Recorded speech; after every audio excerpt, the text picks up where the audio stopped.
Assalamualaikum. Berjumpa lagi teman-teman pada kesempatan kali ini pada materi mengenai logika if.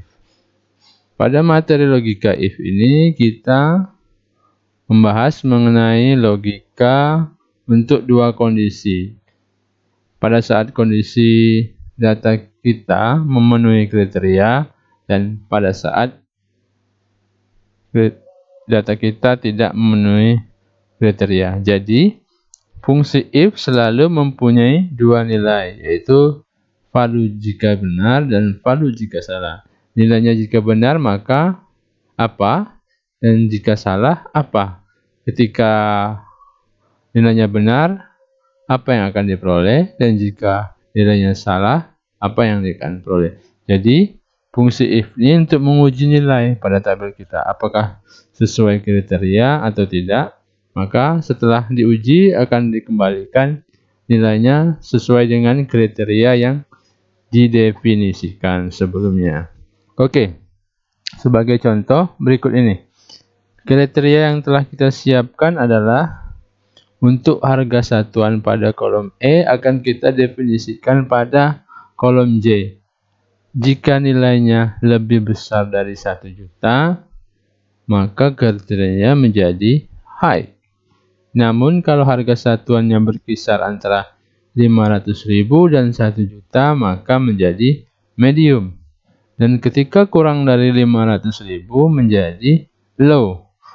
Oke, seperti inilah hasilnya nanti. Oke, bagaimana praktiknya? Kita coba berikut ini. Kita hapus dulu ya hasil yang sudah saya buat. Oke, sekarang kita masukkan pada fungsinya, pada selnya. Fungsi if-nya kita masukkan pada sel J4, kemudian kita klik if, lalu buka kurung. Oke, fungsi if banyak digunakan untuk logika atau rentang. Sebagai contoh seperti pemberian penilaian pada hasil ulangan atau TS dan seterusnya.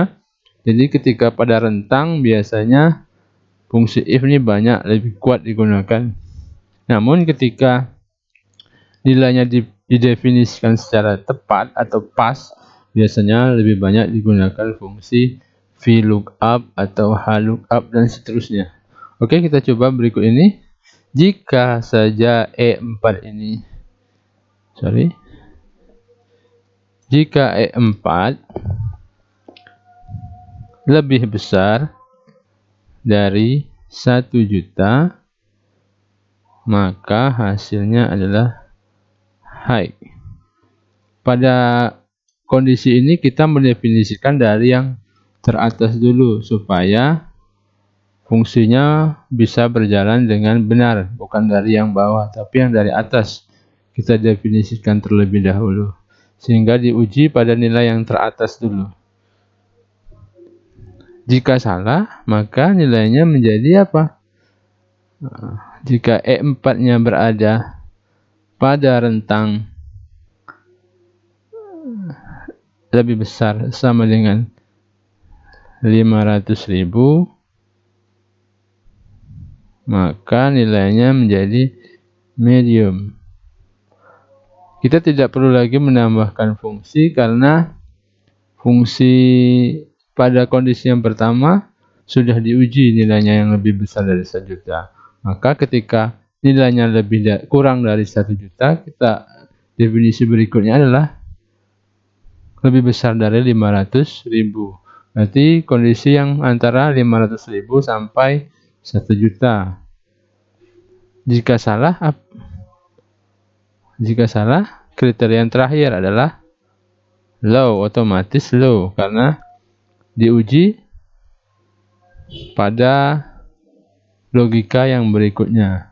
Jika nilainya kurang dari 500.000 langsung masuk ke kriteria low. Lalu kita enter.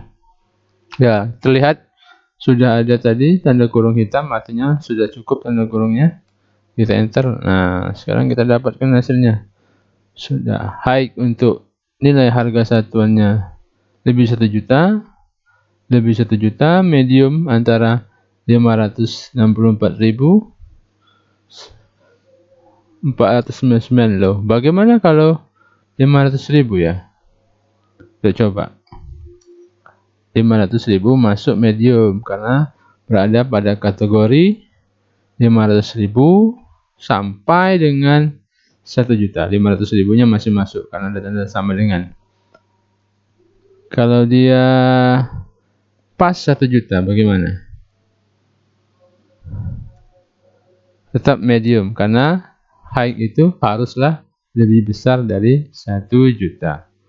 Oke.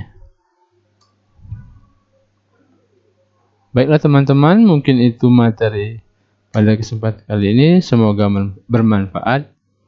Wassalamualaikum warahmatullahi wabarakatuh. Sampai jumpa.